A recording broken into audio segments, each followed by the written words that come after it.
Les circulés, il n'y a rien à voir, c'est en substance ce que contient le rapport de l'ANSM, l'Agence nationale de sécurité du médicament, au sujet du Méningitec, le vaccin contre la méningite. Alors que certains lots défectueux avaient été retirés de la circulation en 2014, l'agence a considéré que les produits ne comportaient aucun risque. Des centaines de plaintes avaient été déposées contre le laboratoire CSP, Centre Spécialité Pharmaceutique. Mais l'ANSM semble tout balayer d'un revers de main. En effet, alors que la présence de métaux lourds dans les vaccins était suspectée, l'étude menée par l'agence a considéré que si métaux lourds il y avait, ils étaient en très faible quantité. Suffisamment faible en tout cas pour que mention de leur présence ne soit pas faite sur les boîtes de vaccins. Pour autant, des scientifiques considèrent qu'une infime quantité de métal suffit à dérégler le système immunitaire, à plus forte raison quand elles sont injectées à des enfants en bas âge. En effet, certains petits patients auraient subi de lourds effets secondaires après l'administration du Méningitec. Des parents se sont d'ailleurs mobilisés et leur cri d'appel au secours est relayé par le site Initiative Citoyenne. Voici un extrait de leur témoignage. Je m'appelle Coralie. Ma fille a été vaccinée il y a presque 2 ans par un des vaccins Méningitec. Depuis, elle présente des effets indésirables quotidiens. Aujourd'hui, mon enfant de 2 ans souffre assez souvent de douleurs dans tout le corps, de montées de température qui sont inexpliquées, donc à 42, 41, 42. Il souffre aussi de douleurs articulaires, voilà, plein de problèmes, d'hyperactivité, il dort pas la nuit, la journée il est hyperactif.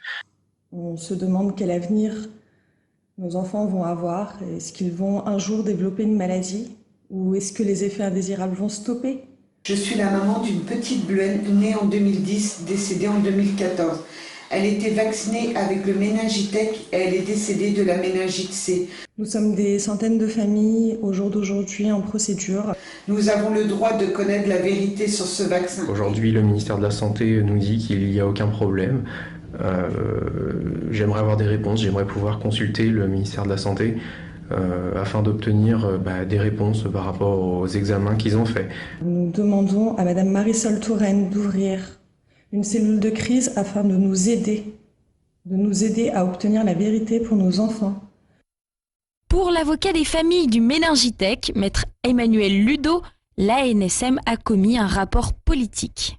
J'ai demandé à un expert français et à un spécialiste italien d'analyser le contenu du vaccin avec 2 méthodes différentes. La première méthode, qui est la française, vise à quantifier la présence de métaux lourds dans les vaccins, alors que la méthode de l'expert italien vise à rechercher tous les métaux lourds, quelle que soit leur quantité, même s'ils sont présents dans des conditions infinitésimales et notamment sous forme de nanoparticules. Lorsque j'ai eu ces 2 rapports, je les ai adressés à l'autorité de santé et j'ai demandé à l'autorité de santé de bien vouloir faire des investigations honnêtes et loyales de la même manière, avec les mêmes méthodes que les experts français et italiens. Et c'est le résultat des conclusions que nous avons eues en disant tout va bien, le vaccin Méningitec n'est pas dangereux pour la santé humaine et par conséquent il n'y a plus d'affaires Méningitec. Alors bien évidemment, ces conclusions ne sont pas d'une honnêteté scientifique absolue. Ces experts-là, moi je ne les connais pas.